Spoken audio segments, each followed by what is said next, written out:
Hello everyone, this is your tutor from EDC Biotechnology Education YouTube channel. Here I am going to explain you the Engineering Maths 5 which comes in BTech in Biotechnology 4 semester. So in this part, actually this is the part number 6 of the module 2. जिसमें हम लोग probability distribution discuss कर रहे थे, उसका ये part number 6 है. मैंने 5 पार्ट जो है पहले से ही पढ़ा रखा है. So you can go and check the video. So let's start the discussion of the part number 6. So in this video we will discuss the mean of the binomial distributions. So binomial distribution का mean जो होता है उसका formula क्या होता है.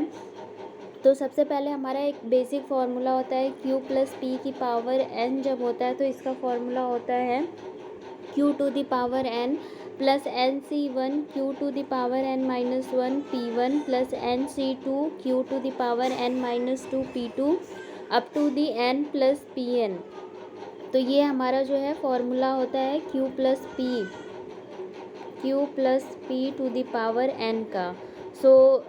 जब हम लोग समेशन ऑफ एफ आर निकालते हैं ये जो होता है एन पी के बराबर होता है और समेशन जो एफ होता है ये हमेशा 1 के इक्वल होता है. लेकिन यहाँ पर जो मीन है, मीन जो होता है हमारा उसको हम लोग एक्स बार से रिप्रेजेंट करते हैं. ये जो होता है summation p i into x i के बराबर होता है.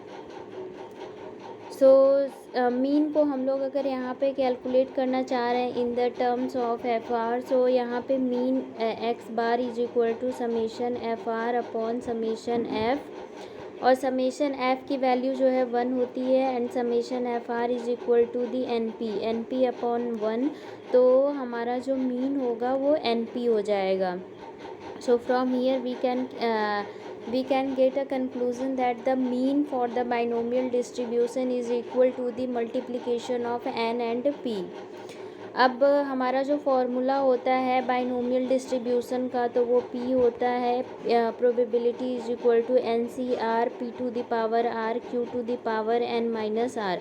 So this is the basic formula. You must remember this formula because without this formula you will not be able to solve any question.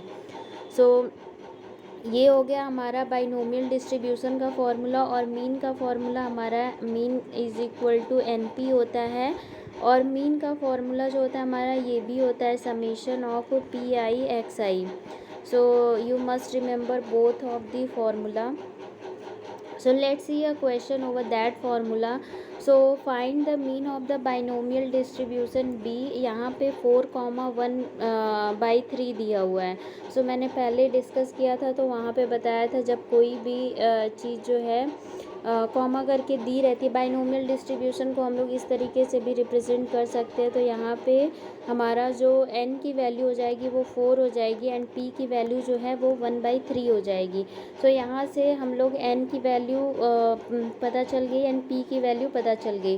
तो इसमें हमें मीन पता करना है बाइनोमियल डिस्ट्रीब्यूशन का. तो मीन का फॉर्मूला हम लोग यहाँ पे यूज़ करेंगे वो होगा समेशन पी आई एक्स आई. तो यहाँ पे पी आई की वैल्यू जो है 4 है एंड एक्स आई की वैल्यू 4 है. इट मीन्स हमें प्रोबेबिलिटी पता करनी है फ्रॉम P0 टू P4. इसकी प्रोबेबिलिटी पता करनी है क्योंकि समेशन पी आई है. फिर उसके बाद एक्स आई है तो हमारा यहाँ पे x0 से वैल्यू जो है x4 तक पता करनी है क्योंकि यहाँ पे समेशन एक्स आई है. अब जब हम लोग P0, P1, P2, P3 and P4 की वैल्यू पता करेंगे, x0, x1, x2, x3 and x4 की वैल्यू पता करेंगे. फिर उसके बाद हम लोग यहाँ पे हमारा जो मीन है उसका फॉर्मूला यहाँ पे लगाएंगे. मीन का फॉर्मूला जो लगेगा वो हो जाएगा हमारा यहाँ पे P0 x0 बेसिकली मीन का फॉर्मूला जो हो जाएगा वो हमारा पी आई एक्स आई हो जाएगा. अब इसको जब हम लोग इस केस में सॉल्व करेंगे तो हमारा P0 x0 plus P1 x1 plus P2 x2 plus P3 x3 plus P4 x4। तो तो इसके लिए सबसे पहले हमें P0, P1, P2, P3, P4 और x0, x1, x2, x3 and x4 की वैल्यू जो है पता करनी पड़ेगी। जब हम लोग ये वैल्यू पता कर लेंगे देन हम लोग ईज़िली जो है मीन की वैल्यू पता कर पाएंगे। मान लेते हैं कि x जो है एक रैंडम वेरिएबल है जिसकी प्रोबेबिलिटी है हमारी जिसकी प्रोबेबिलिटी डिस्ट्रीब्यूशन है। x की वैल्यू हमारी यहाँ पे 0, 1, 2, 3 एंड 4 हो जाएगी। एंड जो हमारा p की वैल्यू दी हुई है इट इज़ 1/3। हम लोग जानते हैं p + q = 1। तो p की वैल्यू हमें दी हुई है तो q की वैल्यू क्या हो जाएगी 1 - 1/3 that is equal to the 2/3। तो p एंड q की वैल्यू पता चल गई, हमें x की वैल्यू पता चल गई। Let's calculate the value of probability. जब हम लोग P0 की प्रोबेबिलिटी कैलकुलेट करने जाएंगे तो हमारा फॉर्मूला होता है NCR P⁴R Q⁴n-R। तो इस केस में R की वैल्यू जो है वो हमारी 0 है एंड N की वैल्यू जो है वो 4 है। Let's put the values in the formula. P0 would be equal to 4C0। P की वैल्यू हमारी 1/3 है, 1/3 टू द पावर 0 और Q की वैल्यू हमारी 2/3 है, 2/3। N की वैल्यू हमारी 4 है एंड R की वैल्यू 0 है। तो 4C0 ये हमारा आ जाएगा जब हम लोग इसको कैलकुलेट करेंगे तो फैक्टोरियल 4 अपॉन फैक्टोरियल 0 फैक्टोरियल 4 - 0। जब हम लोग 4C0 को सॉल्व करेंगे तो ये आ जाएगा इंटू 1/3। किसी भी नंबर के पावर में अगर 0 होता है तो उसकी वैल्यू जो है 1 होती है, इंटू 2/3 टू द पावर 4 हो जाएगा। अब यहाँ से हमारा फैक्टोरियल 0 की तो वैल्यू जो होती है ये 1 होती है और factorial 4 - 0 that would be equal to 4। तो ये फैक्टोरियल 4 जो है इस फैक्टोरियल 4 को कैंसिल कर देगा तो यहाँ पे वैल्यू हमारी 1 बच जाएगी। तो ओवरऑल कैलकुलेट करें तो हमारा यहाँ पे मिलेगा 1 × 1 × 2/3 टू द पावर 4। ये हमें मिल गया फर्स्ट इक्वेशन में। P0 की वैल्यू जो है 2/3 टू द पावर 4 आ गई। अब ऐसे ही हम लोग P1 की वैल्यू कैलकुलेट करेंगे। I need some more space, so let's solve it from the upper side. P1 की वैल्यू जब हम लोग कैलकुलेट करेंगे तो NCR P⁴R Q⁴n-R। यहाँ पर R की वैल्यू जो है हमारी 1 है और N की वैल्यू जो है वो 4 है। तो P1 की वैल्यू कैलकुलेट करेंगे तो हमारी N की वैल्यू 4 है, 4C1। P की वैल्यू 1/3 है, पावर 1 एंड Q की वैल्यू 2/3 है तो 4 - 1। तो इसको सॉल्व करें factorial 4 upon factorial 1 into factorial 4 - 1. As you guys already know the formula of NCR. NCR का फॉर्मूला जो होता है factorial n upon factorial r into factorial n - r। तो हमारा जो ऊपर वाला इक्वेशन है उसमें जो फैक्टोरियल n है वो n की वैल्यू 4 है एंड अपॉन में फैक्टोरियल 1 है क्योंकि यहाँ पे r की वैल्यू 1 है और फिर फैक्टोरियल 4 - 1 है तो n - r, n की वैल्यू 4 एंड r की वैल्यू 1। इस वजह से मैंने वैल्यू इस टाइप से रखा है। इंटू 1/3 आ गया, इंटू 1/3 आ गया and 2/3 4 - 1 would be equal to 3। जब हम लोग इसको सॉल्व करेंगे तो 4 इंटू फैक्टोरियल 3 लिख सकते हैं इसको अपॉन 1 फैक्टोरियल की वैल्यू हमारी यही रहेगी। यहाँ पे 1 फैक्टोरियल की वैल्यू जो है 1 होगी एंड देन फैक्टोरियल 4 - 3 है तो ये फैक्टोरियल 3 हो जाएगा।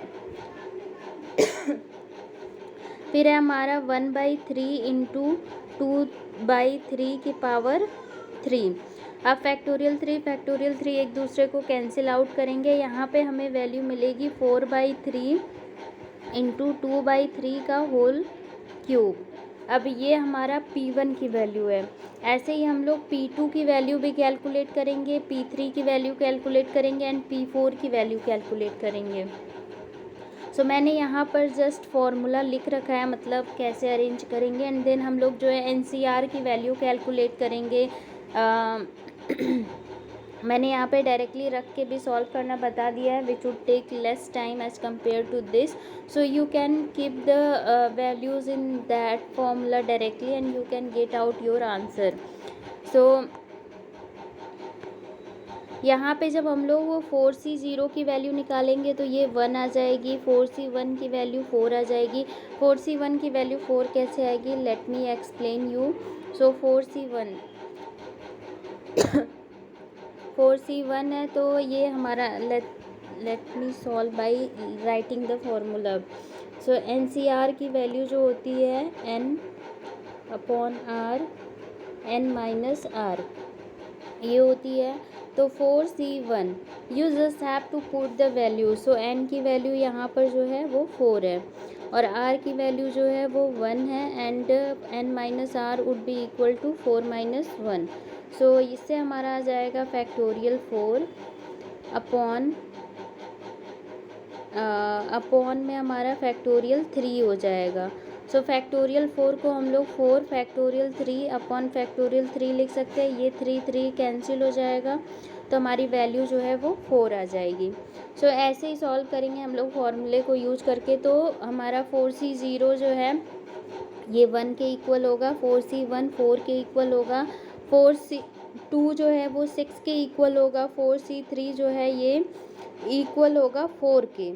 और यहाँ पे P3 की वैल्यू हमारी आ जाएगी 2 का क्यूब अपॉन 3 का पावर 4. 4C4 को सॉल्व करेंगे तो वैल्यू 1 आ जाएगी एंड P4 की वैल्यू 1/3 का होल टू द पावर 4 आ जाएगा.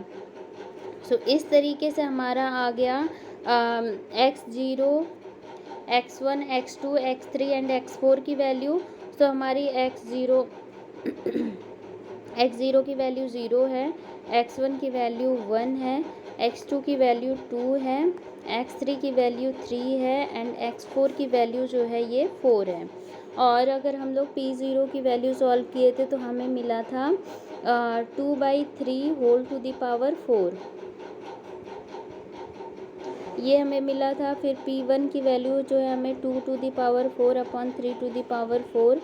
सो ऐसे ही P1 P2 P3 P4 की वैल्यू हमें मिली थी.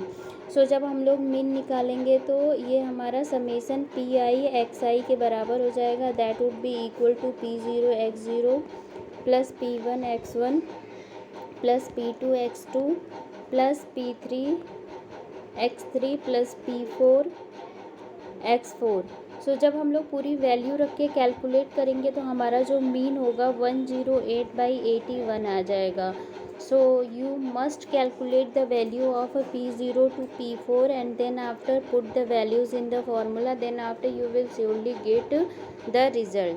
So you must solve all these question because this is the question which I have solved from the engineering maths volume 2, which are really important because some questions are directly came from that book. So you just solve it once.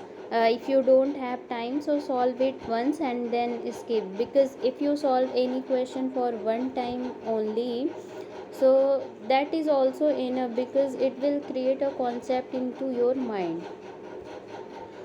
So this is the way you can calculate the mean of the binomial distribution. अब हम लोग mean निकाल लिए. अब हम लोग variance और जो स्टैंडर्ड डेविएशन होता है बाइनोमियल डिस्ट्रीब्यूशन का वो कैसे निकालते हैं. तो उसके लिए हमारा फॉर्मूला होता है. लाइक वेरिएंस के लिए हमारा जो फॉर्मूला होता है, वेरिएंस के लिए summation FR² upon summation F. इसके बाद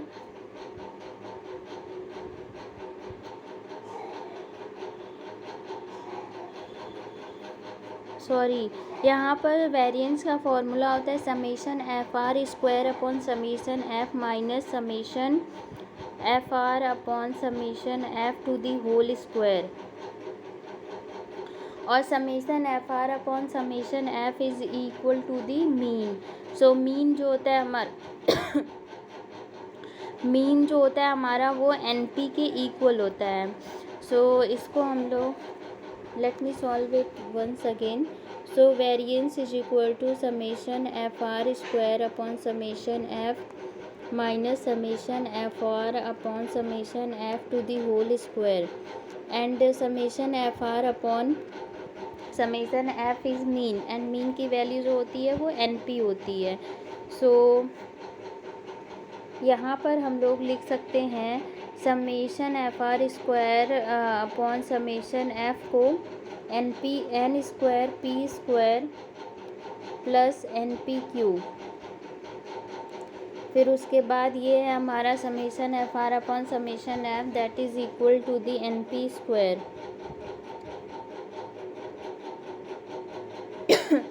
सो इसको जब हम लोग सॉल्व करेंगे तो N square P square plus NPQ minus N square P square. So N square P square plus वाला और माइनस वाला एक दूसरे को कैंसिल करेंगे, जिसकी वजह से हमारा जो वेरिएंस होगा it would be equal to NPQ। So mean का फॉर्मूला था हमारा NP, वेरिएंस का फॉर्मूला हमें मिल गया NPQ।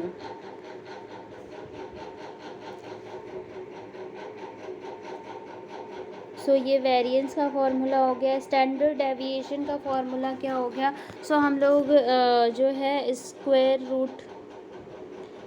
रूट ले लेंगे जब हम लोग वेरिएंस जो होता है it is square root of the standard deviation is equal to square root of the variance.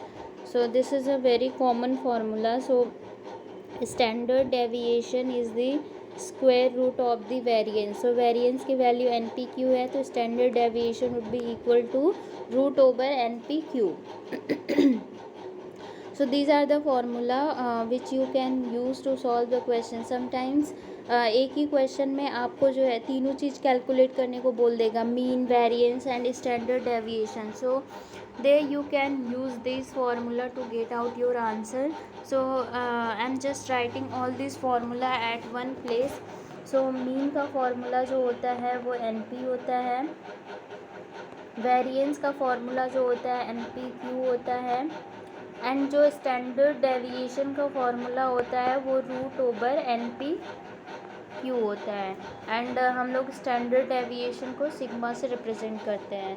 So I hope the formula of the mean, standard deviation and the variance is clear to you. If you have any doubt please mention in the comment box and do not forget to solve all the question which I have solved in my copy. So let's see the question over the mean, variance and the standard deviation. So इसमें question जो है हमें दिया हुआ है, if the probability of a defective bolt is 0.1 find. एक कोई bolt है उसकी जो प्रोबेबिलिटी है डिफेक्टिव होने की वो है 0.1। तो हमें पता करना है, मीन पता करना है, स्टैंडर्ड डेविएशन पता करना है for the defective bolt in a total number of 400। So total number of bolt जो है यहाँ पे 400 है, उनमें से जो डिफेक्टिव बोल्ट्स हैं वो 0.1 है। तो हमें यहाँ पे मीन एंड स्टैंडर्ड डेविएशन पता करना है डिफेक्टिव बोल्ट का। सो क्लियरली दिख रहा है कि क्वेश्चन में जो n की वैल्यू है वो 400 दी हुई है एंड p की वैल्यू जो है वो हमारी 0.1 है। p और q की वैल्यू अगर हम लोग ऐड करते हैं तो ये जो है 1 के इक्वल होती है। तो p की वैल्यू हमारी 0.1 दी है तो q की value 1 minus 0.1 that would be equal to 0.9।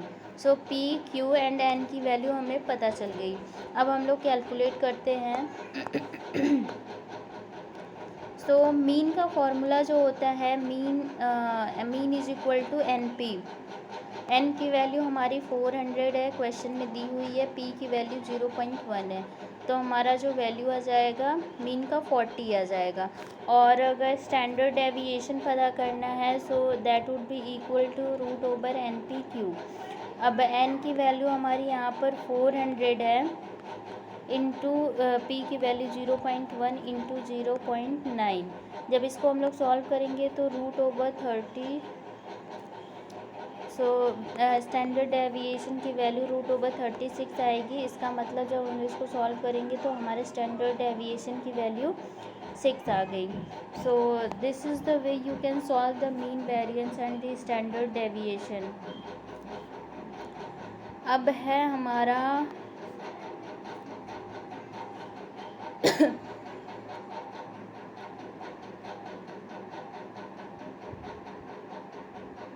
So first 4 movement of the binomial distribution. So ये भी कुछ हद तक इम्पॉर्टेंट होता है। कभी कभी आपसे क्वेश्चन पूछ देगा derive the first 4 movement of the binomial distribution. ये जो होता है पॉइसन डिस्ट्रीब्यूशन में भी होता है।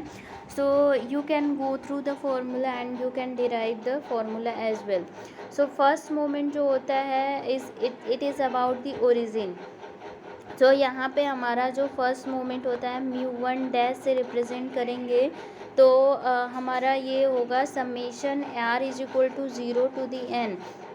मतलब r की वैल्यू जो है वो 0 1 2 3 से लेकर के n तक है और हमारा यहाँ पे बेसिक फॉर्मूला है। जब इसको हम लोग रख के सॉल्व करेंगे तो हमें मिलेगा, let me solve it. So moment 1 की वैल्यू, मोमेंट 1 का formula r is equal to 0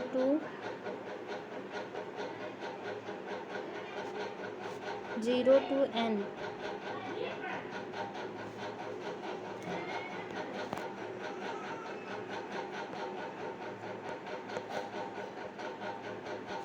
and ये तो हमारा बेसिक बाइनोमियल डिस्ट्रीब्यूशन का फॉर्मूला है।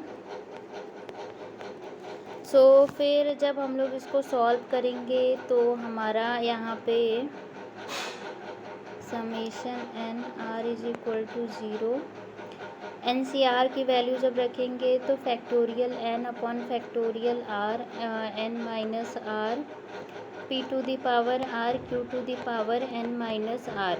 अब फैक्टोरियल n को जब हम लोग तोड़ेंगे तो हमारा आएगा, हमारा वैल्यू जो है n minus 1 dash dash dash n minus are factorial upon, जब हम लोग फैक्टोरियल r को तोड़ेंगे तो r minus 1 factorial and n minus are factorial into p to the power r q to the power n minus R. ये आ गया n minus are factorial और n माइनस आर फैक्टोरियल एक दूसरे को कैंसिल कर देंगे। फिर उसके बाद है हमारा r और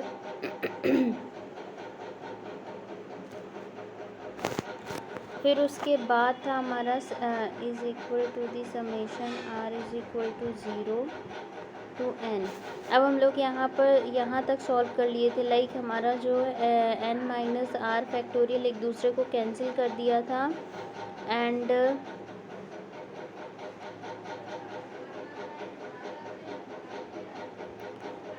यहाँ पर r जो है r को कैंसिल कर देगा, तो जिसकी वजह से हमारा जो वैल्यू बचेगा वो बचेगा n minus 1 n minus 2 dash dash dash n minus are plus 1। So I made a mistake here when I was expanding the factorial. So basically जब हम लोग मोमेंट 1 निकालेंगे तो हमारा summation r is equal to 0 to n हो जाएगा। And जब factorial n को हम लोग तोड़ेंगे तो हमारा यहाँ पर वैल्यू जो है वो आएगा। सो जब हम लोग इसको तोड़ेंगे तो हमारी वैल्यू जो है n minus 1 n minus 2 dash dash dash n minus are plus 1 into n minus r, यहाँ पर n minus are plus 1 n minus are factorial into r हो जाएगा। फिर p की पावर r इंटू Q to the power n minus r whole to the power r minus 1 का factorial and n minus r का factorial. So n minus r का factorial और n minus r का फैक्टोरियल एक दूसरे को कैंसिल कर देगा एंड यहाँ पर जो r की वैल्यू है r को कैंसिल कर देगा। तो ओवरऑल जो मोमेंट 1 की वैल्यू हमें देखने को मिलेगी वो हो जाएगी summation r is equal to 0 to the n and यहाँ पर n minus 1 n minus 2 up to the n minus r plus 1 ये बचेगा और अपॉन में हमारा r माइनस 1 बचेगा। इनटू करेंगे हम लोग p to the power r q to the power n minus r। So overall जब हम लोग सॉल्व करेंगे तो हमें मिलेगा मोमेंट 1 की value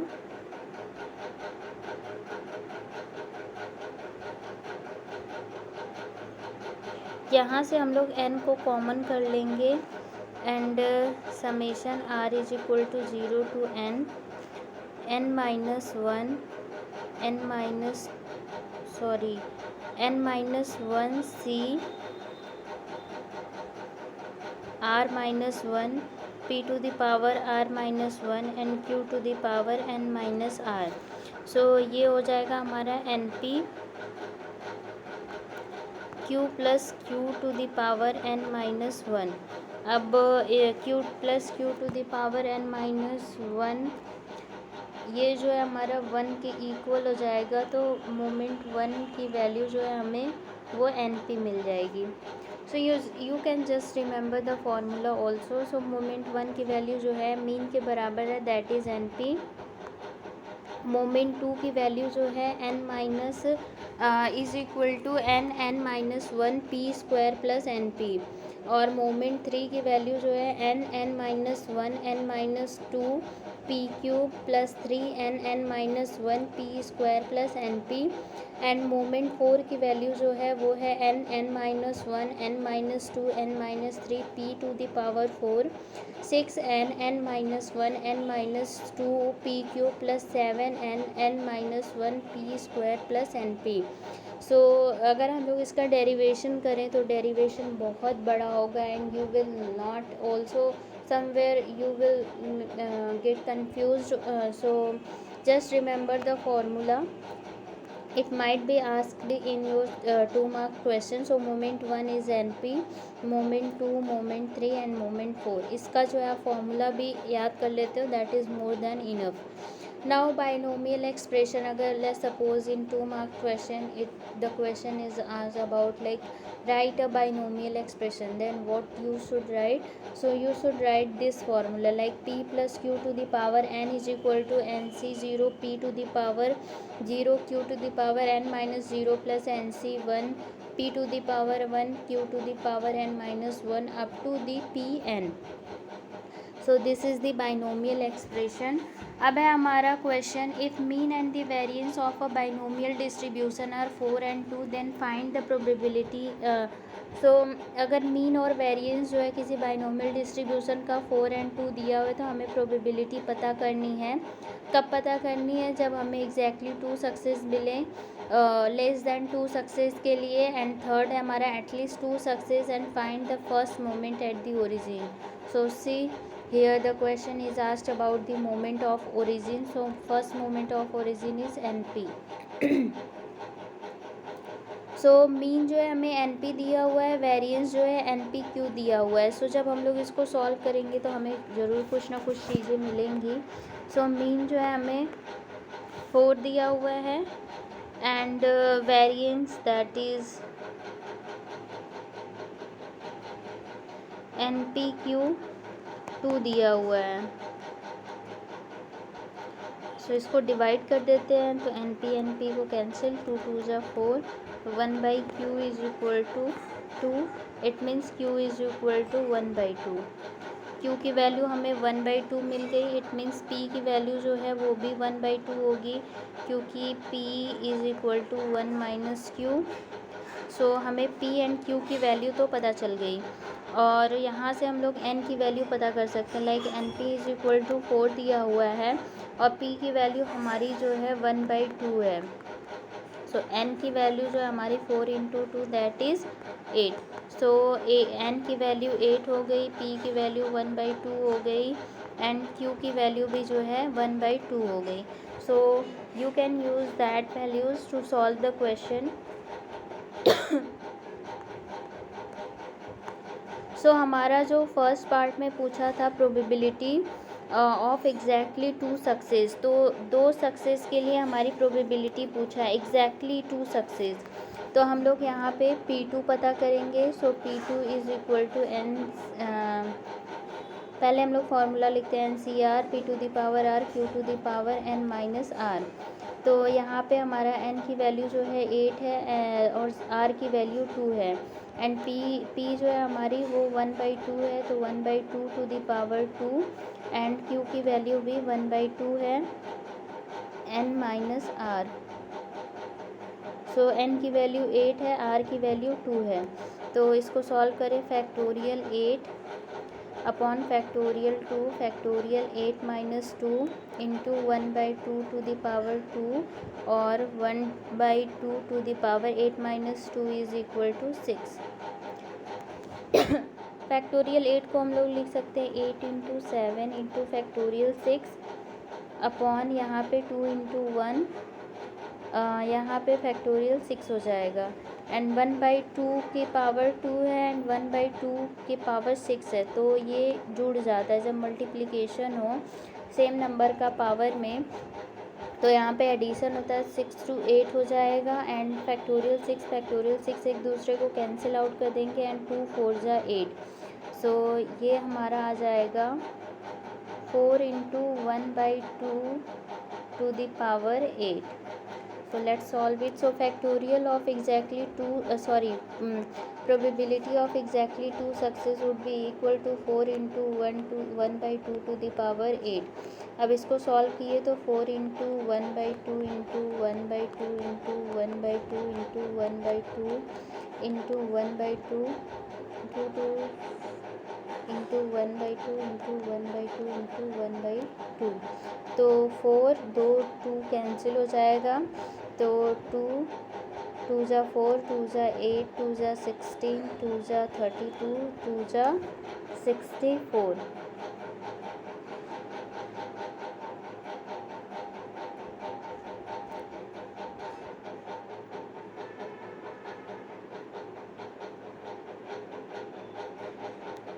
okay, I forgot one point. So वहाँ पर हमारा जो है 8 इंटू 7 इंटू फैक्टोरियल 6 था अपॉन में 2 इंटू फैक्टोरियल 6 था इंटू 1/2 टू द पावर 8 था।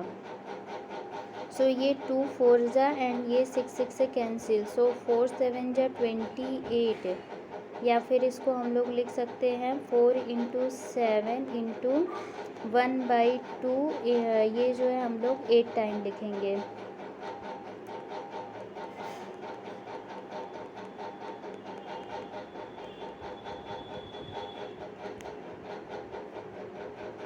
सो 4 से 2 जो है कैंसिल हो जाएंगे, मतलब कि हमारा 2 2 4 6, तो 2 2 जा 4 2 जा 8 2 जा 16 2 जा 32 2 जा 64। सो 7/64 हमारा जो है प्रोबेबिलिटी आ गया।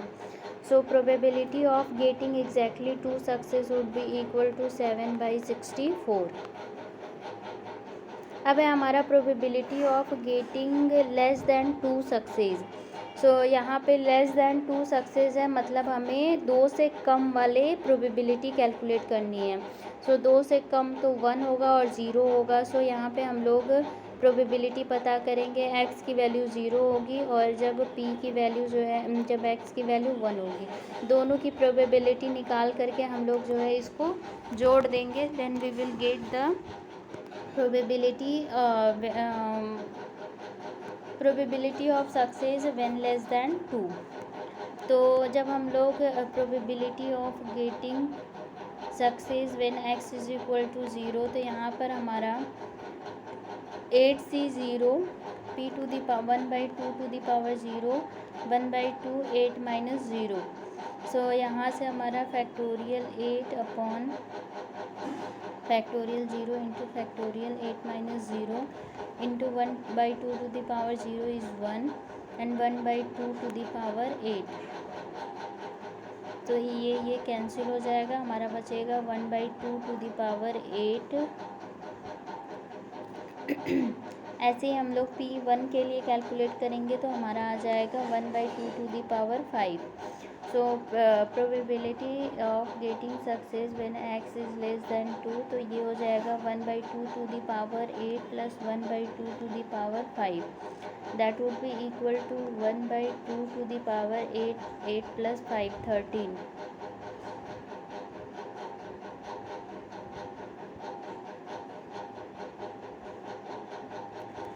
Sorry, this is not multiplication, so we can't add this like this. So यहाँ पे probability 1/2 to the power 8 plus 1/2 to the power 5 है।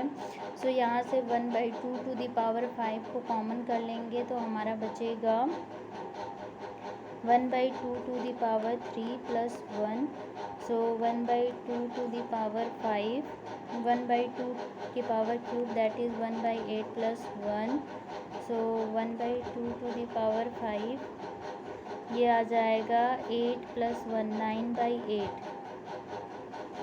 so 1/2 to the power 5 is 1/32 and 9/8 हमारे ब्रैकेट में आया हुआ था। so जब हम लोग इसको सॉल्व करेंगे तो हमारा वैल्यू जो है 9/256 आ जाएगा। so I hope the way of solving the question is clear to you. so let's solve the next part.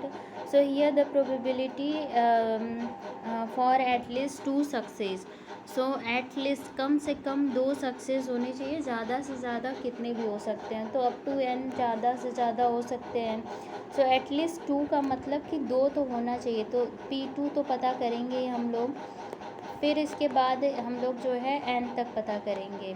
तो n हमारा यहाँ पर 8 है, मतलब कि यहाँ पे हमें प्रोबेबिलिटी पता करनी है P2 की, P3 की, P4 की, P5 की, P6 की, P7 की एंड P8 की। सबकी प्रोबेबिलिटी पता करने के बाद हमें इसको ऐड कर देना है। So when we are going to solve the probability of at least 2 success, then हम लोग जो है P2 से लेकर के P8 तक प्रोबेबिलिटी जो है कैलकुलेट करेंगे। सो इसको हम लोग इस तरीके से भी लिख सकते हैं, P0 plus P1 plus P2 plus P8। यहाँ पर हम लोग P0 और P1 की प्रोबेबिलिटी ऐड करेंगे और माइनस भी करेंगे, minus probability of 0 plus probability of 1, इन दोनों को जब हम लोग माइनस कर देंगे सो P0 से लेके P8 तक की प्रोबेबिलिटी जो है वो 1 होगी, minus probability of 0 plus probability of 1, इन दोनों की जो है वैल्यू हम कैलकुलेट की थी तो 9/256 आया था। सो इसको जब हम लोग सॉल्व करेंगे तो 256 माइनस 9/256 हो जाएगा, एंड जब इसको ओवरऑल सॉल्व करेंगे तो हमें जो प्रोबेबिलिटी ऑफ एटलीस्ट 2 सक्सेस मिलेगी that would B 247/256। so I hope the question is clear to you, and the next part in the question was to find the first moment at the origin। so first moment at the origin की value NP होती है, सो n की value 8 है, N P की value जो है 1/2 है, 2 4 जा, सो एन पी की वैल्यू हमारी 4 आ गई। It means moment first moment at the origin की वैल्यू हमारी 4 आ गई। सो ये हो गया हमारा। अब हमारा नेक्स्ट क्वेश्चन है,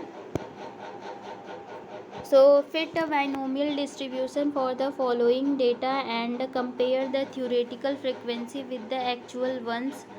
सो हमें यहाँ पे एक बाइनोमियल डिस्ट्रीब्यूशन को जो है फिट करना है जो हमें डेटा दिया हुआ है उससे, और हमें कंपेयर करना है थ्योरेटिकल फ्रिक्वेंसी को एक्चुअल फ्रिक्वेंसी से। सो यहाँ पे हमें एक टेबुलर फॉर्म में वैल्यूज़ दी हुई हैं x and F of x की। सो जब x की वैल्यू 0 है तो एफ ऑफ एक्स की वैल्यू 2 है, 1 है तो 14 है, 2 है तो 20 है, 3 है तो 34 है, 4 है तो 22 है, एंड 5 है तो 8 है। सो यहाँ से हम लोग देख सकते हैं कि n की वैल्यू जो है वो 5 है। सो एक डेटा टेबल को देख करके हम लोग यहाँ से ईज़िली पता कर सकते हैं कि n की वैल्यू जो है वो 5 है। और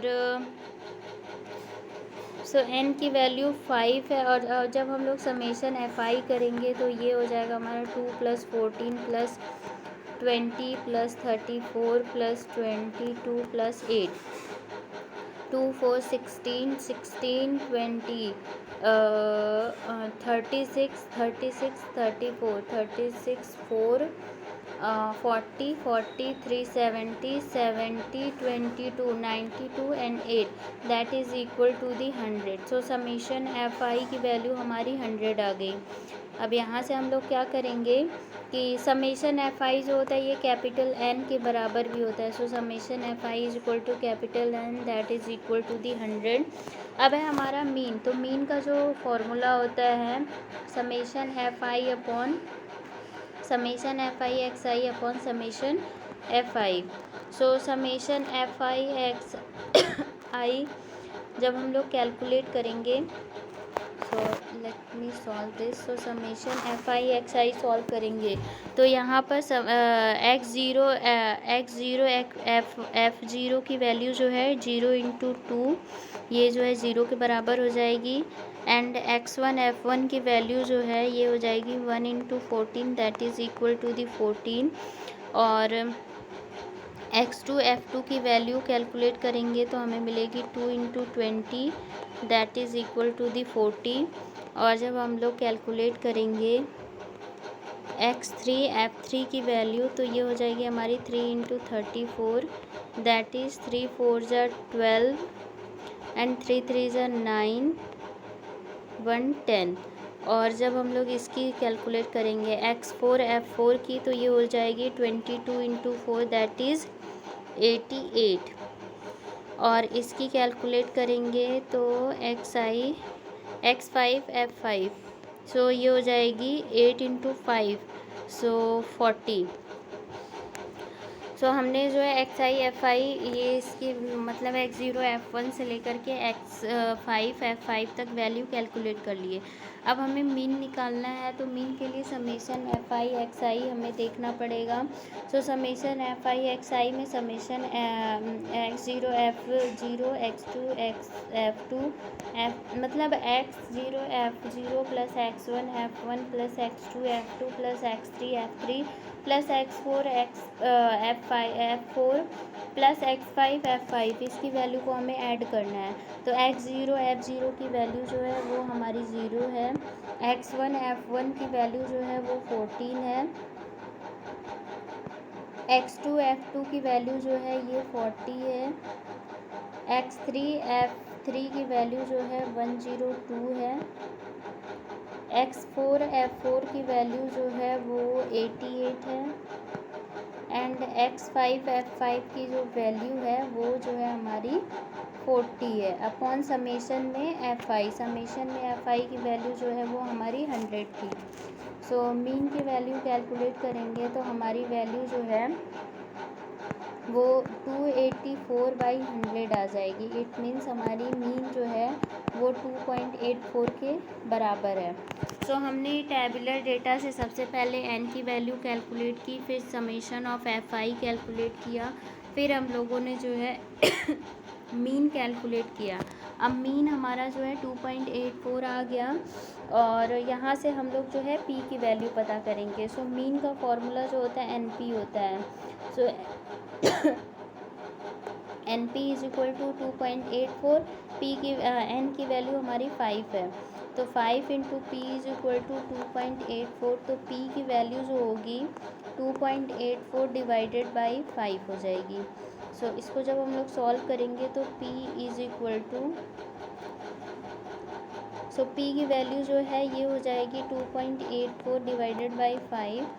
सो 5 5 ज़ा 25 3 5 6 ज़ा 30 5 8 ज़ा 40 सो हमारी जो वैल्यू आएगी ये हमारी अप्रॉक्सीमेटली 0.57 के बराबर होगी। सो P प्लस Q की वैल्यू जो है ये 1 होती है। सो P की वैल्यू 0.57 है तो Q की value 1 minus 0.57 that is equal to 0.43 आ जाएगी।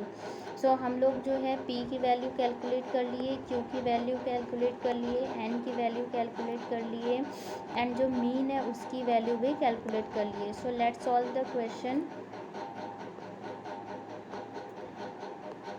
सो हमें एक बाइनोमियल एक्सप्रेशन को सेट करना है।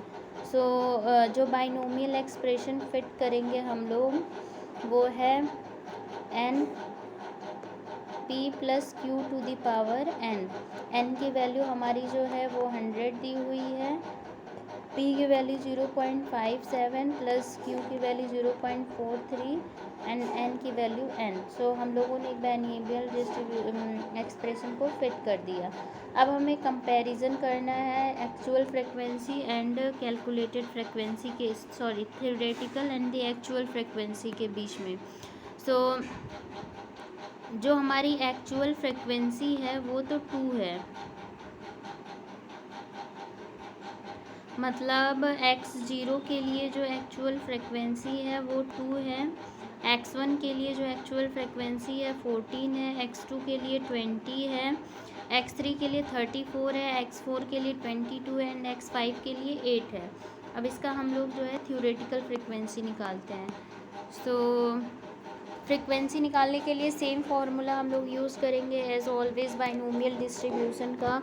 P R is equal to N C R P to the power are Q to the power N minus are. So R0 के लिए जब हम लोग कैलकुलेट करेंगे तो हमें वैल्यू जो मिलेगी 0.0147 मिलेगी। सो यहाँ पे अगर फ्रिक्वेंसी निकालनी है तो frequency is equal to n into N P के बराबर होता है, sorry frequency would be equal to n into P. So n की वैल्यू 100 है इंटू p की वैल्यू हमने कैलकुलेट किया 0.0147। जब 100 से मल्टीप्लाई करेंगे तो हमारा आ जाएगा 1.47। सो यहाँ पे जो थ्योरेटिकल फ्रिक्वेंसी है वो 1.47 है और एक्चुअल फ्रिक्वेंसी जो हमें टेबल में दी हुई है वो 2 है। ऐसे ही R1 की फ्रिक्वेंसी जब कैलकुलेट करेंगे तो ये आ रहा है 9.69 हम लोग कैलकुलेट किए तब आ रहा है और एक्चुअल फ्रिक्वेंसी टेबल में जो है वो 14 दी हुई है।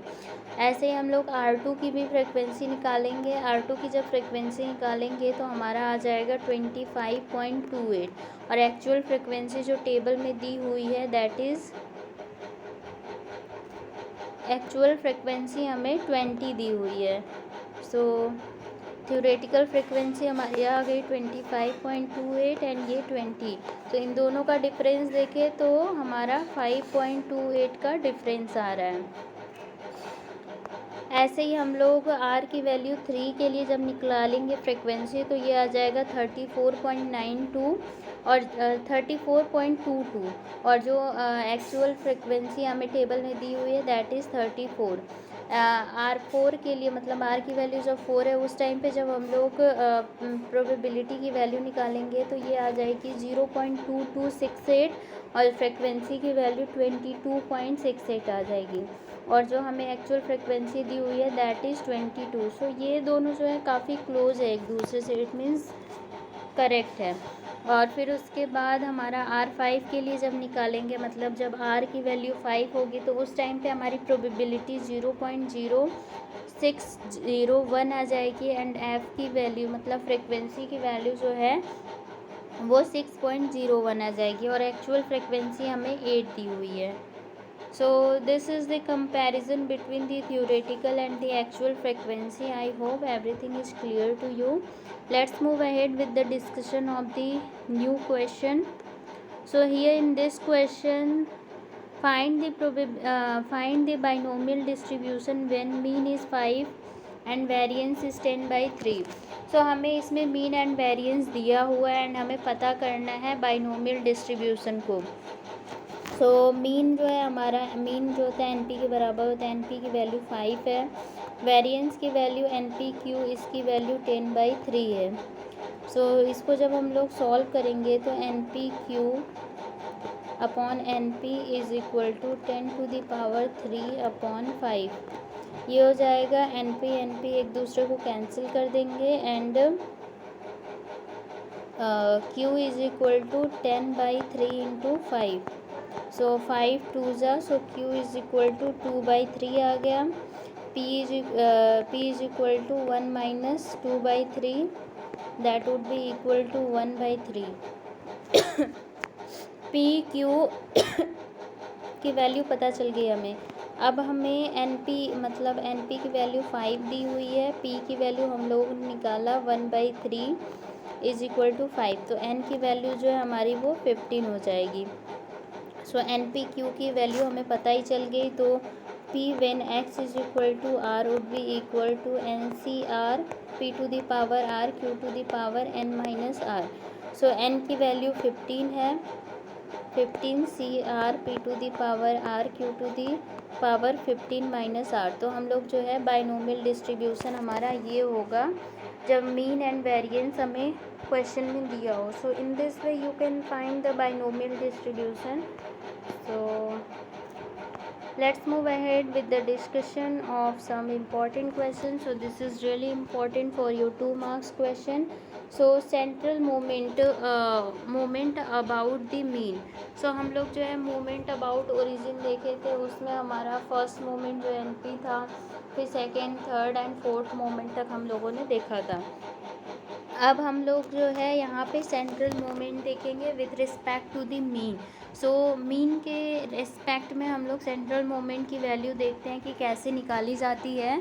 So first 4 moment are obtained as follows. So you don't need to derive the formula, you just learn the concept and formula only here. So first central moment जो है वो μ1 is equal to 0। Second central moment μ2 is equal to μ2 dash minus μ1 dash whole square that is NP cube. Third central moment जो है ये μ3 dash -3 μ2 dash μ1 dash plus 2 μ1 dash whole cube is equal to NP q minus P। And fourth central moment जो है ये आ जाएगा हमारा NP q 1 + 3n - 2 P cube.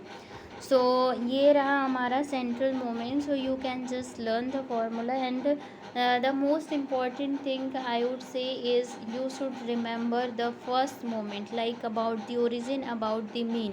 About the origin की बात करें तो जो हमारा फर्स्ट मोमेंट था वो जो है NP के बराबर था, और अबाउट द सेंटर मतलब मीन के सेंट्रल मोमेंट बात करें अबाउट द मीन तो ये हमारा μ1 की वैल्यू जो है 0 है। सो this is important concept because the question ask about the first moment only. So you just remember the difference like this is about the origin, this is about the mean. So now moment generating function of the binomial distribution about the mean. So moment generating function mx t is equal to e to the power tx। तो इसको solve करेंगे तो mx t की value हमें जो है q + p e to the power t whole to the power n आ जाएगा। सो ये सारे 2 मार्क्स के लिए इम्पॉर्टेंट हैं। So you should learn this as well as you can derive this like the derivation is very short, so you can derive this as well. फिर moment coefficient जो skewness होता है उसके लिए, सो इसकी फार्मूला β1 is equal to μ3 whole square upon μ2 whole cube. जब सॉल्व करेंगे तो q minus p to the whole square upon NP cube, और इधर है हमारा γ1 इज इक्वल टू √β1। सो इसको सॉल्व करेंगे तो हमारा जो है q minus p upon √NP q आ जाएगा। फिर मोमेंट कोफिशिएंट्स ऑफ कर्टोसिस, तो β2 is equal to μ4 upon μ2 the whole square, तो ये हो जाएगा हमारा 3 + 1 - 6 PQ अपॉन NP क्यू और गामा 2 की value beta 2 minus 3 is equal to 3 + 1 minus 6 PQ upon NPQ minus 3। So gamma 2 की वैल्यू जो है 1 माइनस 6 PQ अपॉन NPQ आ जाएगा।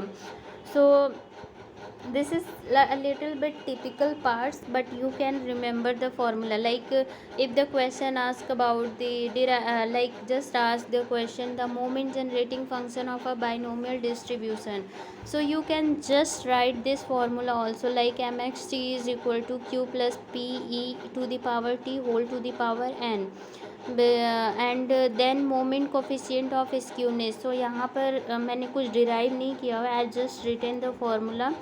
So if you want to skip that part, so you can skip, you can just write beta 1 is equal to mu 3 whole square upon mu 2 whole cube, and that is equal to q minus p to the whole square upon np cube।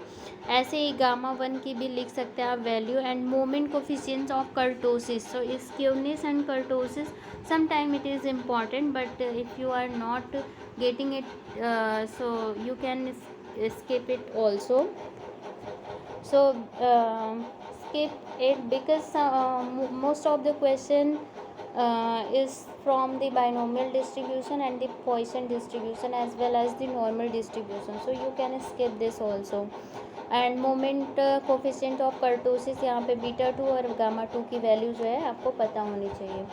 Now let's move ahead with the discussion of the question. So this is the previous year question of AKTU 2004, and this question I think asked during my examination also, so you can solve this। so यहाँ पे एक tabular form में data दिया हुआ है x and f की।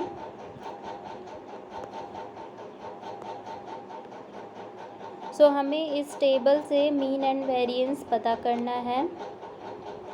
सो mean का value जो होता है summation fi xi upon summation fi होता है।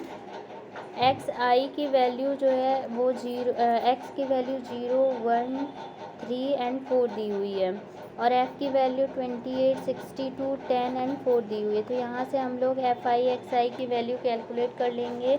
लाइक अगर हम लोग F0 x0 की वैल्यू कैलकुलेट कर रहे हैं तो 0 इंटू 28 हो जाएगा, that would be equal to 0। फिर उसके बाद x1 f1 की वैल्यू कैलकुलेट करें तो 1 इंटू 62 हो जाएगा, that would be equal to 62। वैसे ही अगर हम लोग x3 f3 की वैल्यू कैलकुलेट करें so that would be equal to 3 into 10 that is 30। And then x4 f4 की वैल्यू जब कैलकुलेट करेंगे तो 4 into 4 that is 16।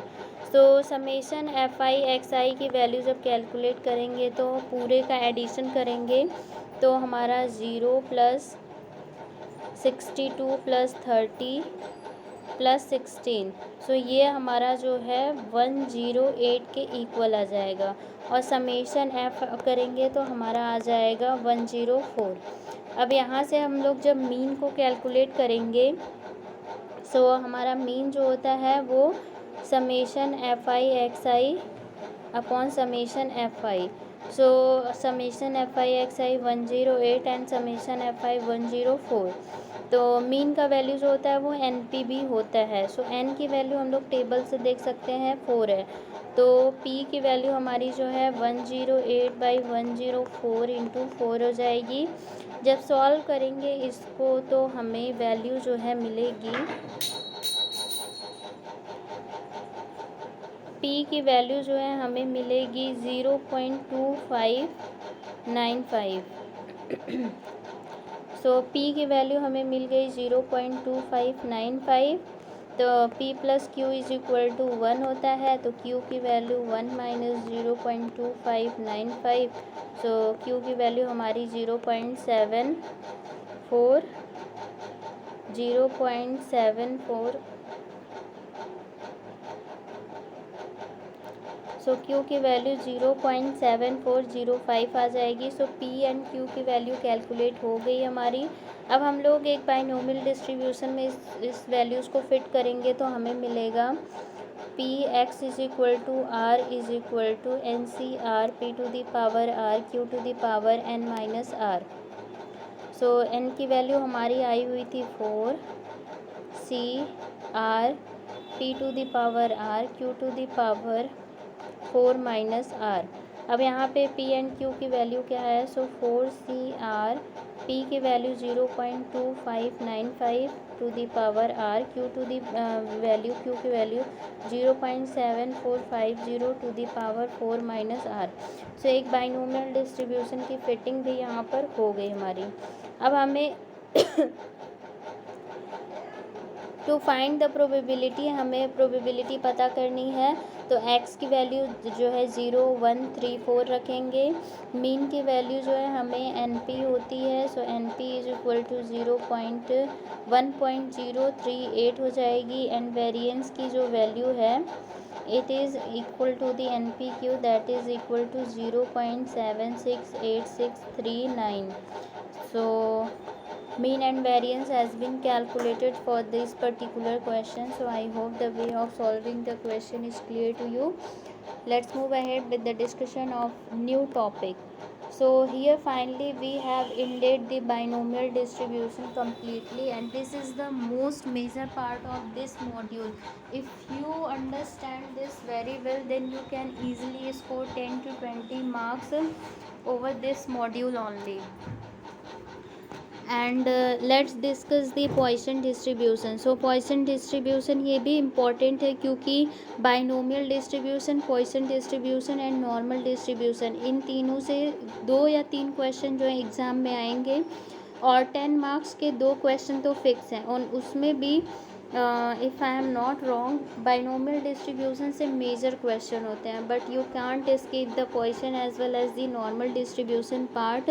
So Poisson distribution में भी एक फार्मूला होता है, उसी फार्मूले के बेसिस पे सारे क्वेश्चन जो है सॉल्व होते हैं। And normal distribution is the most easiest part, you can just solve it by seeing the question only. So normal distribution से भी काफ़ी क्वेश्चन जो हैं बनते हैं, क्योंकि जब हमने एग्ज़ाम दिया था तो उस टाइम पे नॉर्मल डिस्ट्रीब्यूशन के क्वेश्चन आए हुए थे। So you can't skip any part, but your major focus would be on the binomial distribution. अब है हमारा Poisson distribution. So Poisson distribution जो होता है ये एक बाइनोमियल डिस्ट्रीब्यूशन का लिमिटिंग केस होता है, जहाँ पे p की वैल्यू जो होती है स्मॉल होती है एंड n की वैल्यू जो है बहुत ही ज़्यादा बड़ी होती है।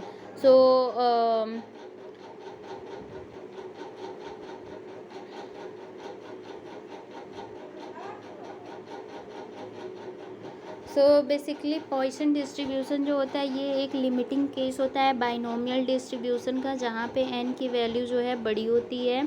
पॉइसन डिस्ट्रीब्यूशन का जो फॉर्मूला होता है वो हमारा होता है P x is equal to are is equal to lambda to the power R E to the power minus lambda upon are factorial. या फिर ये फार्मूला जो होता है बहुत ही ज़्यादा यूज़ होता है। So p x is equal to are is equal to M to the power R E to the power minus M upon are factorial. So जैसे आपने बाइनोमियल डिस्ट्रीब्यूशन में एक फार्मूले को पूरा रट्टा मार लिया था, that is P R is equal to N C R P to the power are Q to the power N minus R, वैसे ही इसमें ही फार्मूला होता है P is equal to X, P for X is equal to are is equal to m to the power r e to the power minus m upon r factorial. So this is really important formula regarding the Poisson distribution. So यहाँ पे basically derivation है, so you can skip this part, you can just remember the formula and you will be able to solve all the question. And mean जो होता है हमारा Poisson distribution का ये m के बराबर होता है।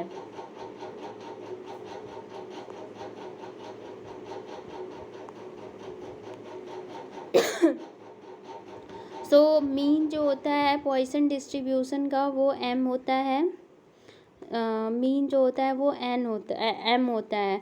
और वैसे ही अगर बात करें वेरिएंस की, तो वेरिएंस भी जो होता है m के इक्वल होता है। और स्टैंडर्ड डेविएशन की बात करें तो ये जो होता है √/m होता है। So Poisson distribution is even easier than the binomial distribution. क्यों? क्योंकि यहाँ पे फार्मूला जो है बहुत ही ज़्यादा इजी है हमारा, क्योंकि formula just m to the power r into e to the power minus m upon r factorial था। मीन की वैल्यू m होती है और वेरिएंस की वैल्यू m होती है। मीन वेरिएंस सेम ही होता है और जो स्टैंडर्ड डेविएशन होता है that is root over variance, और that is equal to the root m. So this is important and let's see how to solve the question. So the mean and the, ये बहुत ही ज़्यादा important question है, this might be asked in your 2 marks question. So ये पूछ सकता है कि binomial distribution में मीन एंड वेरिएंस की वैल्यू जो होती है वो डिफरेंट होती है। कैसे? क्योंकि उसमें मीन एंड वेरिएंस, मीन की वैल्यू जो है NP होती है एंड वेरिएंस की वैल्यू NPQ होती है। तो क्वेश्चन पूछ सकता है is there any difference between mean and variance of the Poisson distribution? So you can write no, there is no any difference between the mean and the variance values for the Poisson distribution, and after that you can write the formula like the mean of a Poisson distribution is equal to m, and जो variance is also equal to the m. So the mean and the variance for the Poisson distribution is the same. So this is important concept for the 2 marks. So question, find the Poisson distribution mean and the variance where m is equal to 4. So mean and variance पता करना और m की value 4 है. So very stupid question, and sorry not stupid, very easy question. So m की value directly 4 दी हुई है and हम लोग जानते हैं कि जो मीन होता है वो m के इक्वल होता है पॉइसन डिस्ट्रीब्यूशन में, तो मीन जो है इसका 4 हो जाएगा। वेरिएंस भी जो होता है m के इक्वल होता है एंड m की वैल्यू जो है 4 है, तो वेरिएंस भी हमारा 4 हो जाएगा। सो इसको सॉल्व करने की ज़रूरत ही कहाँ पड़ी, m की वैल्यू दी हुई है क्वेश्चन में 4 and you can easily say that the variance and the mean is same for the Poisson distribution, hence the mean and the variance value would be 4. Let's see another question.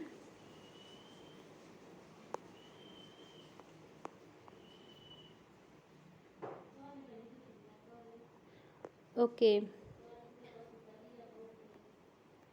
so question is, if a variance of the Poisson distribution is 2 and the probability for r की value 1 2 3 4 from the recurrence relation of the Poisson distribution, and also find the probability of r when r की value is greater than or equal to 4. सो इसमें variance जो है हमें दिया हुआ है Poisson distribution का वो 2 है एंड हमें प्रोबेबिलिटी जो है आर की वैल्यू 1 2 3 4 के लिए फ्रॉम द रिकरेंस रिलेशन से पता करना है, और हमें प्रोबेबिलिटी पता करनी है जब आर की वैल्यू इज़ ग्रेटर देन और इक्वल टू 4। और दूसरा क्वेश्चन जो है, the random variable x as a Poisson distribution.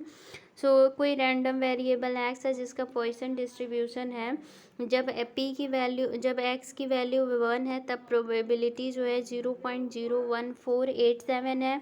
Probability की value X is equal to 2 के लिए है 0.04461, और तब हमें प्रोबेबिलिटी पता करनी है जब x की वैल्यू जो है 3 है। So in this case we will see how to solve the question. So firstly we will solve the first part of the first question. So here variance जो है हमें क्वेश्चन में 2 दिया हुआ था।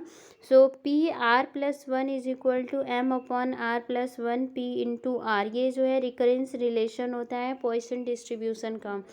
So P R plus 1 is equal to m upon are plus 1 P R plus 1 की value यहाँ पे अगर हम लोग निकालें तो 2 upon are plus 1 into P R हो जाएगा।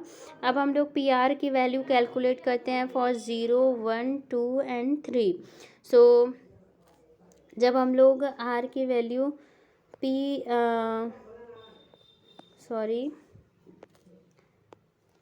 जब r की वैल्यू 0 होगी रिकरेंस रिलेशन से, जब r की वैल्यू 0 होगी तो p r प्लस 1 फार्मूला होता है is equal to m upon are plus 1 P r. So यहाँ पर 0 है तो p 0 plus 1 is equal to m upon are plus r की वैल्यू 0 है, तो मतलब 0 + 1 पी आर। अब यहाँ पर हमारा P1 m की वैल्यू 2 है, 2/1 P R, that would be equal to P1 is equal to 2 PR. So P1 is equal to 2 PR, P1 is equal to 2 into PR, और R की वैल्यू 0 है तो P0 हो जाएगा हमारा। और P0 की अगर हम लोग वैल्यू निकालते हैं, P0 की वैल्यू निकालेंगे तो m to the power r e to the power -m upon r factorial. m की वैल्यू हमारी 2 है, 2 to the power 0 into e की वैल्यू जो है हमारी e to the power -2 upon R की वैल्यू जो है 0 फैक्टोरियल। सो 0 फैक्टोरियल की वैल्यू 1 होगी एंड किसी नंबर के पावर में 0 है तो that would be equal to 1। So 1 into E to the power -2 upon ये हमारा जो है 0 का factorial that is 1। So e to the power -2 आ गया हमारा। सो इसकी वैल्यू जब when you will calculate like when you are using the calci, so calci में हमारा जो है ई दिया होता है, सो इसे ई शिफ्ट के साथ क्लिक करेंगे एंड देन -2 हम 2 लिखेंगे, then we will get the value as 0.135। So e to the power -2 की value 0.1353। You can remember this, like इसकी वैल्यू तो आप याद कर ही लो because this will come in each and every question, so you should remember this value.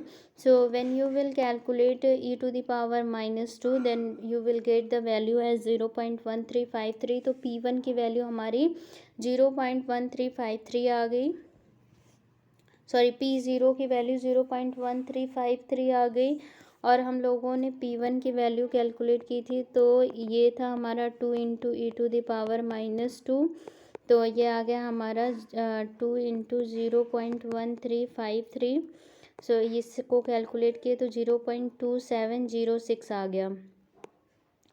So P1 की value यहाँ से हमें मिल गई। अब P2 की वैल्यू कैलकुलेट करेंगे तो R की वैल्यू जब 1 होगी तो ये हमारा P2 बन जाएगा। सो P2 is equal to 2/1 + 1 P1। अब यहाँ पर हमें P1 कैलकुलेट करना है।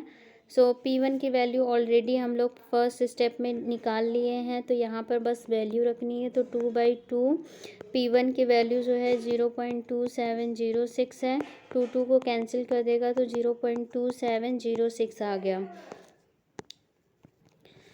P2 की वैल्यू हमारी आ गई। अब P3 की वैल्यू निकालेंगे तो जब R की वैल्यू 2 होगी तो हमारा P3 आ जाएगा। P3 is equal to m की वैल्यू 2 है अपॉन 2 + 1 P2।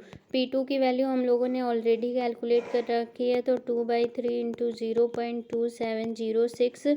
सो P3 की वैल्यू जब हम लोग कैलकुलेट करेंगे तो हमारी 0.1804 आ गई। ऐसे ही हम लोग जब R की वैल्यू जब 3 होगी तो हमारा P4 कैलकुलेट हो जाएगा। इस टाइम पे हमारा 2/4 इंटू 0.1804 आ जाएगा। जब सॉल्व करेंगे तो 0.09202 आ जाएगा। सो यहाँ से हम लोगों ने P1, P2, P3 and P4 की वैल्यू कैलकुलेट कर रखी है। अब हमारा क्वेश्चन में पूछा था प्रोबेबिलिटी पता करनी है by using the recurrence relation. So recurrence relation से हम लोग जो है P1, P2, P3 and P4 की वैल्यू कैलकुलेट कर लिए। सेकेंड पार्ट के क्वेश्चन में पूछा था प्रोबेबिलिटी व्हेन R की वैल्यू इज़ ग्रेटर देन और equal to 4। So in this case R की वैल्यू जो है हमारी, इसमें हम लोग कैलकुलेट करेंगे R की value when X is equal to 4 या फिर R is equal to 4, R is equal to 5 and R is equal to 6 up to the n। So यहाँ पे हम लोग जो है 4, 5, 6, तो इसमें हम लोग P0, P1, P2, P3 जोड़ के P0, P1, P2 and P3 को माइनस कर देंगे तो हमें मिल जाएगा। जोड़ने का फ़ायदा ये है कि P0 से लेकर के Pn तक की जो हमारी प्रोबेबिलिटी होगी ये 1 हो जाएगी, और माइनस कर देंगे तो हमारा ये फ़ायदा है कि हम लोगों ने 0, 1, 2, 3 की प्रोबेबिलिटी ऑलरेडी कैलकुलेट की हुई है।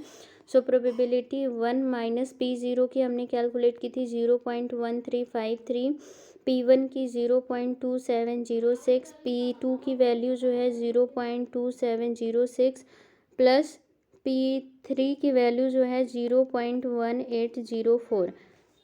सो 1 माइनस 0.8569 आ जाएगा। जब इसको सॉल्व करेंगे तो हमारा वैल्यू 0.1431 आ जाएगी। सो इस तरीके से हम लोग जो है प्रोबेबिलिटी पता कर सकते हैं फॉर आर की value when R is greater than और equal to the 4।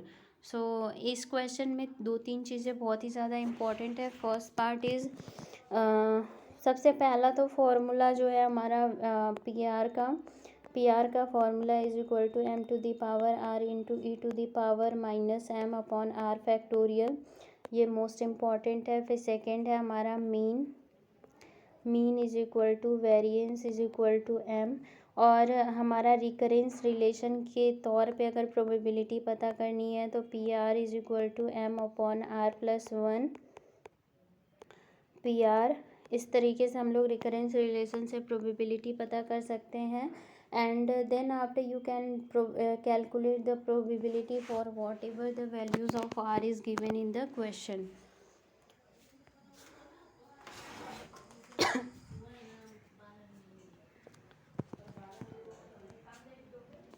So I think the question is clear to you.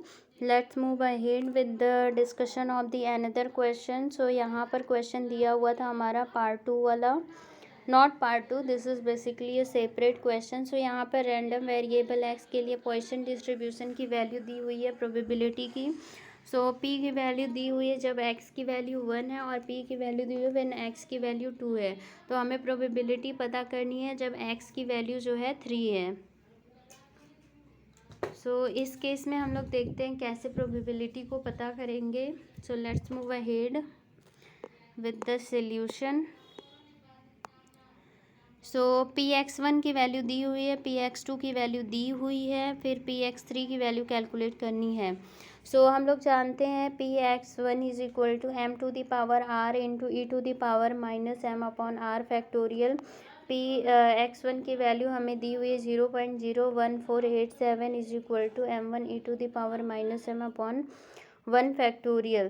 तो यहाँ से हमारी m की वैल्यू जो है 0.01487 upon E to the power minus m आ जाएगी। और जैसे ही हम लोग Px इज इक्वल टू 2 निकालेंगे तो हमारी यहाँ पर m स्क्वायर की value 0.08922 upon E to the power minus m आ जाएगी। अब इक्वेशन 2 को इक्वेशन 1 से जब डिवाइड करेंगे तो m की वैल्यू हमारी जो है वो 6 आ जाएगी। सो m की वैल्यू 6 मिल गई। Now you can easily find out the probability when x is equal to 3।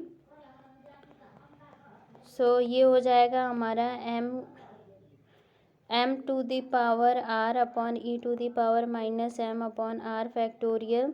m का वैल्यू जो है यहाँ पर 6 हम लोगों ने कैलकुलेट किया एंड r की वैल्यू 3 है into E to the power minus 6 upon r की वैल्यू 3 है।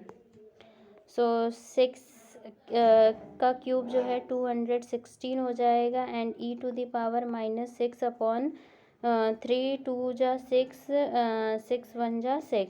सो ये हो गया हमारा। सो p when x is equal to 3 would be equal to 0.5354 upon 6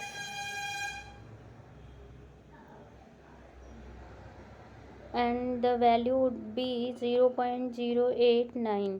so p3 की value p when x is equal to 3 की वैल्यू जो है 0.089233। So that is the answer. You can solve this question.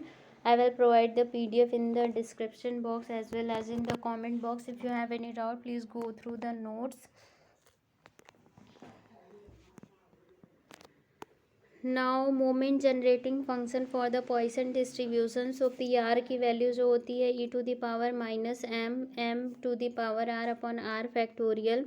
सो मान लेते हैं कि जो हमारा एम एक्स टी है ये मोमेंट जनरेटिंग फंक्शन है, तो हमारा जो वैल्यू हो जाएगा summation of R is equal to 0 to the infinite M E whole star me to the power star whole to the power r into e to the power minus m upon r factorial. So this is not as much important, you can just remember this formula.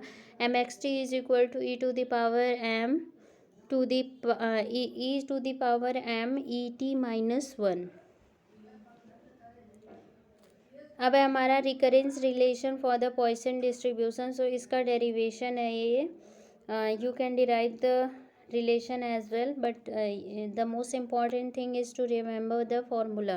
So PR plus 1 is equal to M upon R plus 1 into PR. So this is the recurrence relation for the probability distribution of the Poisson distribution. Now recurrence relation for the binomial distribution. So recurrence relation ये 2 marks में बस formula पूछा जाएगा. You don't need to solve that much level of the derivation, so you can just remember the formula. So binomial distribution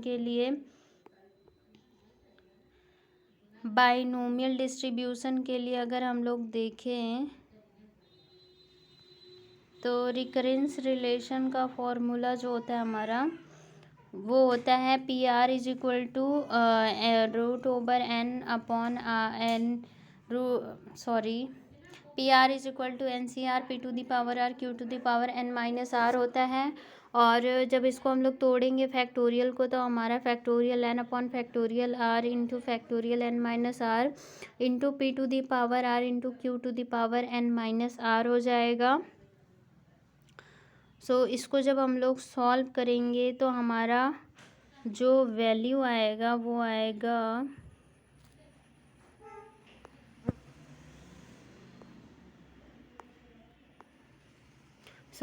जो recurrence relation आएगा binomial distribution के लिए वो P are plus 1 is equal to 1 upon N minus R minus 1 R plus 1 into P by Q.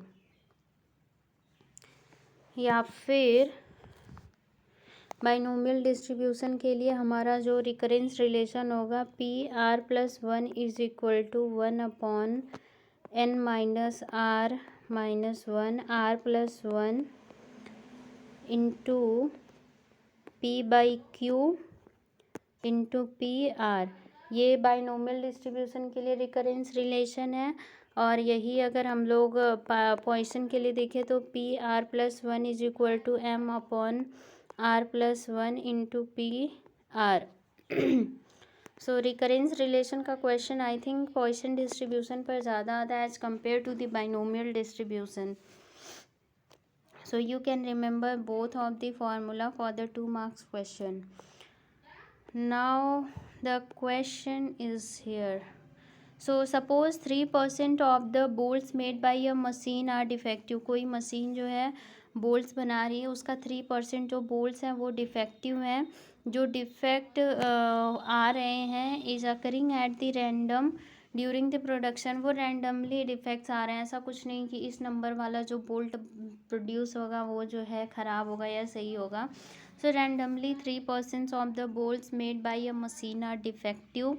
ये bolts are pack 50 per box. मतलब मान लेते जो बोल्ट्स बन रहे हैं उनको एक बॉक्स में 50 बोल्ट्स को पैक कर रहे हैं. तो हमें प्रोबेबिलिटी पता करनी है, एग्जैक्ट प्रोबेबिलिटी पता करनी है. एंड देन जो है Poisson approximation to it that a given box will contain 5 defective bolt. So पता करनी है कि एक जो हमारा गिवन बॉक्स है उसमें जो है 5 डिफेक्टिव बोल्ट होंगे. इसकी प्रोबेबिलिटी पता करनी है.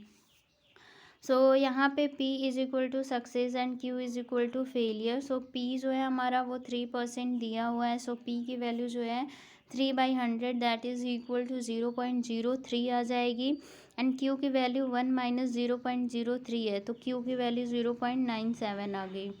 एंड N की वैल्यू जो है हमें 50 दी हुई है. सो P एग्जैक्ट की value 50 CR P to the power R Q to the power 50 minus R आ जाएगी.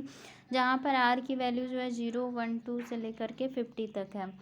अब R is equal to 5 given है. यहाँ पर हमें जो है M की वैल्यू कैलकुलेट करनी है. तो M is equal to NP होता है. M की वैल्यू जो है हमें एन की वैल्यू 50 दी हुई है एंड पी की वैल्यू 0.03 है, तो एम की वैल्यू हमारी यहाँ से 1.5 आ जाएगी। एंड पॉइसन डिस्ट्रीब्यूशन का formula P R is equal to M to the power R into E to the power minus M upon are factorial होता है। So here you can use the formula. So P R is equal to M to the power R E to the power minus M upon are factorial. M की value जो है हमें 1.5 calculate की हुई है, are की value 5 है, e to the power minus 1.5 upon 5 factorial. जब इसको सॉल्व करेंगे तो हमें P5 की वैल्यू जो है 0.0141 मिल जाएगी। सो here you have calculated all the question which have given in the